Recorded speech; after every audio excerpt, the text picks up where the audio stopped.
Hi friends, இன்றைக்கி நாம் ரொம்ப யூஸ்ஃபுல்லான ஒரு விஷயம் தான் பார்க்க போகிறோம். இது வந்து ப்ரமோஷன் எல்லாம் கிடையாதுங்க. ஆன்லைனில் வாங்கின பொருள். ஸோ எனக்கு ரொம்ப பிடிச்சிருந்தது, அதனால தான் உங்கள் கூட ஷேர் பண்ணுறேன். இது ஃப்ளிப்கார்ட்டில் தான் வாங்கினேன். ரொம்ப யூஸ்ஃபுல்லாக இருந்தது. இது பார்த்தீங்கன்னா, இது pigeon all in one super cooker அப்படின்னு சொல்லுவாங்க. இதில் 3 மூடிகள் கொடுத்துருக்காங்க. அதாவது நம்ம சாதம் வடிக்கும்போது யூஸ் பண்ணுறதுக்கு ஒரு மூடியும், நார்மலாக தம் போட்டு வேக வைக்கிறதுக்கு ஒரு மூடியும், அதே மாதிரி குக்கர் மாதிரி கூட நம்ம யூஸ் பண்ணிக்கலாம். நம்ம கொடுத்த கடாயுமே ரொம்ப பெருசாக இருந்தது. இதில் 3 லிட்டருக்கும் இருக்குது, 5 லிட்டருக்கும் இருக்குது. நான் வந்து இப்போ வாங்கினது 5 லிட்டர்.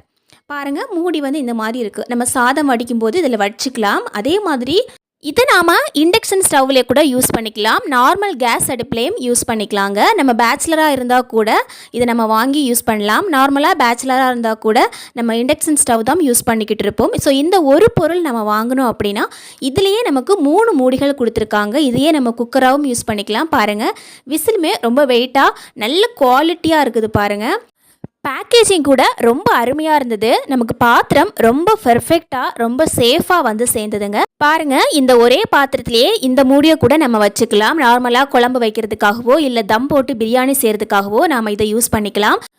இப்போ நம்ம குக்கர் மூடி எடுத்து வச்சு பார்க்கலாம். பாருங்கள், குக்கர் மூடி நார்மலான குக்கர் மூடி மாதிரியே இருக்கும்.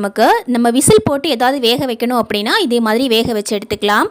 நார்மலாக சாதம் வடிக்கும்போது கூட யூஸ் பண்ணிக்கலாம். அடுத்த மூடி பாருங்கள், இதில் நிறைய ஹோல்ஸ் இருக்கும். ஸோ இதையே நம்ம யூஸ் பண்ணிக்கலாம். ரொம்ப யூஸ்ஃபுல்லாக இருந்ததுங்க. இதுலேயே நமக்கு 2 கடாய் கொடுக்குற மாதிரியும் இருக்கும். அதாவது 2 கடாயும் 3 மூடிகள் அந்த மாதிரியும் இருக்கும். அல்லது ஒரே கடாய் 3 மூடிகள் இந்த மாதிரி கூட நம்ம யூஸ் பண்ணிக்கலாம். பாட்டம் பார்த்தீங்கன்னா அதோட கம்பெனி நேம் எல்லாமே கொடுத்துருக்காங்க. இது வந்து 5 இயர்ஸ் வாரண்டி கூட கொடுத்துருக்காங்கங்க. நமக்கு ஏதாவது டேமேஜ் ஆகிருக்குது, நமக்கு குக்கர் மூடி சரியாக ஒர்க் ஆகலை அப்படின்னா நம்ம வாரண்டி நம்ம அப்ளை பண்ணிக்கலாம். பாருங்கள், நான் வந்து இதை ஆஃபர் ரேட்டில் தான் வாங்கினேன். இந்த பார்த்தோன்னே ரொம்ப பிடிச்சிருந்தது. ஸோ வந்து இது கடையில் இருக்குதா அப்படின்னு செக் பண்ணுறதுக்காக போனோம். ஸோ கடையிலேயே நான் வந்து விலை பார்த்தேன். எம்ஆர்பி ரேட் பார்த்தீங்கன்னா 3995 கொடுத்துருக்காங்க. ஆஃபர் ரேட்டில் 1935க்கு நான் வாங்கினேன். நேரடியாக நம்ம கடைக்கு போயும் வாங்கலாம். அப்படி கடையில் நம்ம ரேட் கேட்கும்போது 2600 சம்திங் கேட்டாங்க. அதனால நான் ஆன்லைன்லேயே ஆர்டர் பண்ணி இது எப்படி இருக்குது அப்படின்னு பார்க்குறதுக்காக ஃப்ளிப்கார்ட்லேயே ஆர்டர் பண்ணி வாங்கிட்டேன்.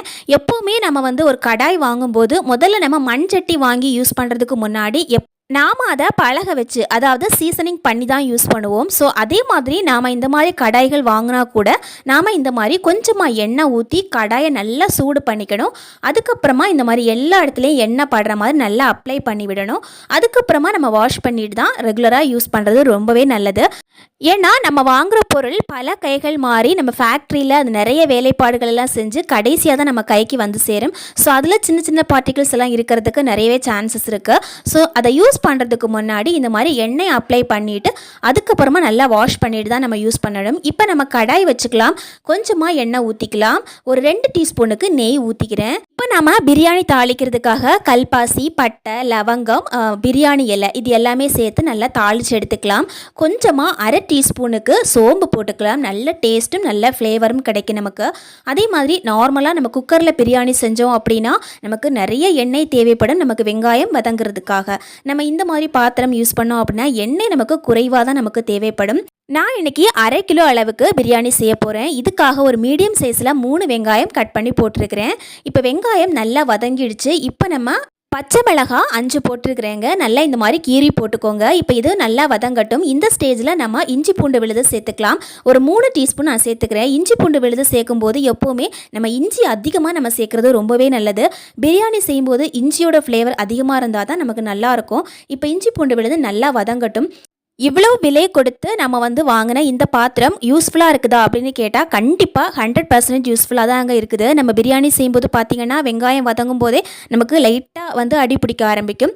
அதே மாதிரி அதிகமான எண்ணெயும் தேவைப்படும். ஆனால் இந்த பாத்திரத்தில் செய்யும்போது நமக்கு அந்த அளவு எண்ணெய் தேவைப்படலை.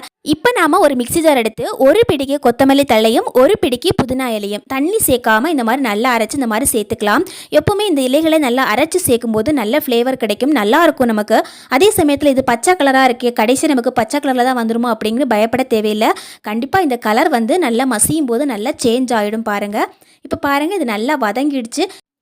இப்போ நாம சிக்கன் சேர்த்துக்கலாம். எப்போவுமே நம்ம சிக்கன் பிரியாணி செய்யும்போது மசாலா, தக்காளி எதுவுமே போடுறதுக்கு முன்னாடி இந்த சிக்கனை வந்து முதல்லயே போட்டு இந்த மசாலாவில், அதாவது இந்த இஞ்சி பூண்டு புதினா இலைகள் போட்டிருக்கிறோம் இல்லைங்களா, இது கூட சேர்ந்து நல்லா வதங்கணும். தேவைக்கு அளவான உப்பும் சேர்த்துக்கிட்டு ஒரு 2 நிமிஷம் நல்லா இதை வதக்கி விட்டுருங்க. இப்போ நல்லா வதங்கினதுக்கு அப்புறமா ஒரு 2 நிமிஷம் க்ளோஸ் பண்ணியும் வச்சுடுங்க. இந்த சிக்கன்லேருந்து நல்லா தண்ணி வரணும். அதுக்கப்புறமா தான் நம்ம மற்ற விஷயங்களை சேர்க்கணும். இப்போ நம்ம மசாலா சேர்த்துக்கலாம். 1 டீஸ்பூனுக்கு பிரியாணி மசாலா, 1 டீஸ்பூனுக்கு மிளகாய்த்தூள், அதாவது தேவைக்கு அளவான காரம் சேர்த்துக்கோங்க. இப்போ இதை சேர்த்து நல்லா வதக்கி எடுத்துக்கோங்க. நம்ம எப்போவுமே பிரியாணி செய்யும்போது இதை தாங்க முதல்ல சிக்கனை முதல்லையே போட்டு நம்ம நல்லா வதக்கிட்டு அதுக்கப்புறமா நம்ம மசாலா போட்டோம் அப்படின்னா செம்மையான ஒரு டேஸ்ட்டு பிரியாணிக்கு இருக்குங்க. நார்மலாக நம்ம கடையில் வாங்குகிற பிரியாணியாக இருந்தாலும் சரி, அல்லது நம்ம யாரையாவது பிரியாணி ஆள் வச்சு செஞ்சாலும் சரி, எல்லாமே பார்த்திங்கன்னா ஒரே டேஸ்ட்டில் இருக்கும். காரணம் என்னன்னா அவங்க யூஸ் பண்ணுற சுவையூட்டி தாங்க. அதாவது நாம் யூஸ் பண்ணுற மாதிரி மசாலாவோ இஞ்சி பூண்டு விழுதோ தக்காளியோ அதிகமாக அவங்க சேர்த்துக்கவே மாட்டாங்க. அதுக்கு பதிலாக அவங்க நிறைய ஃப்ளேவர் தான் யூஸ் பண்ணுவாங்க. இன்னொரு முக்கியமான விஷயம் என்னென்னா, நம்ம பிரியாணி செய்யும்போது தக்காளி ரொம்ப அதிகமாக குழஞ்சு போகிற மாதிரி வதக்கவே கூடாதுங்க. ஒரு 80% நல்லா வதங்க விட்டுட்டு உடனேவே நம்ம வந்து இந்த தயிரை ஊற்றி நல்லா வதக்கி எடுத்துடணும். நல்லா இந்த தக்காளியை போட்டு நம்ம வதக்கணும் அப்படின்னா அப்போவே நமக்கு டேஸ்ட் நல்லா சேஞ்ச் ஆகிடும்.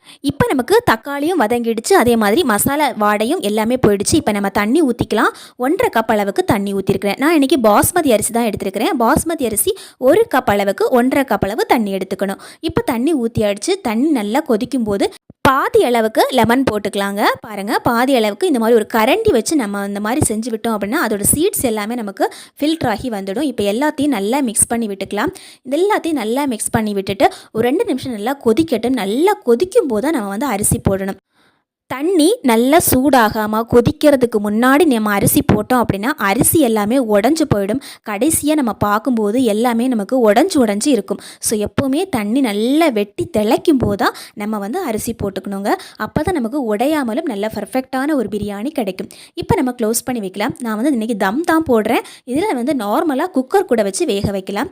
தம் போடும்போது பாருங்கள், இந்த ஓட்டையை வந்து இந்த மாதிரி கிராம்பு வச்சு நம்ம மூடி வச்சுக்கிட்டோம் அப்படின்னா தம் போடுறதுக்கு ரொம்ப வசதியாக இருக்கும். இப்போ நமக்கு பிரியாணி 80% ரெடி ஆயிடுச்சு. இந்த டைமில் நம்ம ஒரு டைம் இந்த மாதிரி எடுத்து நம்ம மிக்ஸ் பண்ணி விட்டுக்கலாம். பாருங்கள், தண்ணியோட அளவு எல்லாமே கரெக்டாக, சாப்பாடுமே 80% அளவுக்கு வெந்துடுச்சு. இப்போ நம்ம எல்லாத்தையும் ஒரு வாட்டி மிக்ஸ் பண்ணி விட்டுட்டு க்ளோஸ் பண்ணி விட்டுலாம். ஃப்ளேமையும் நம்ம ஆஃப் பண்ணி விட்டுட்டு நல்லா மூடி தம் போட்டு விட்டோம் அப்படின்னா ரொம்ப அழகாக நமக்கு பிரியாணி வெந்து கிடச்சிடும். இப்போ நம்ம ஃப்ளேம் ஆஃப் பண்ணிடலாம். அதே மாதிரி சின்ன ஒரு ஈரத்தன்மை இருக்கு இல்லைங்களா, ஸோ அதனால் இந்த மாதிரி க்ளோஸ் பண்ணி விட்டுட்டு நம்ம இதை 5 நிமிஷத்துலேருந்து 10 நிமிஷம் வரைக்கும் நம்ம தம் போட்டு வெயிட் பண்ணிவிட்டு எடுத்து பார்த்தோம் அப்படின்னா ரொம்ப ரொம்ப சூப்பரான ரொம்ப டேஸ்டியான ஒரு சிக்கன் பிரியாணி நமக்கு ரெடி ஆகிடும். நமக்கு இந்த வருஷத்தில் நீங்கள் சிக்கன் பிரியாணி செய்யும்போது இந்த மெத்தடில் செஞ்சு பாருங்கள். ரொம்ப ரொம்ப டேஸ்டியாக, நிஜமாகவே சொல்லப்போனால் அப்படி ஒரு சுவை இருக்குங்க. இந்த மெத்தடில் நம்ம பிரியாணி செஞ்சோம் அப்படின்னா கண்டிப்பாக ட்ரை பண்ணி பாருங்கள். இந்த மெத்தடில் இதே மாதிரி நிறைய டிப்ஸ் நம்ம சேனலில் இருக்குது. தேங்க்யூ ஃபார் வாட்சிங் ஃப்ரெண்ட்ஸ்.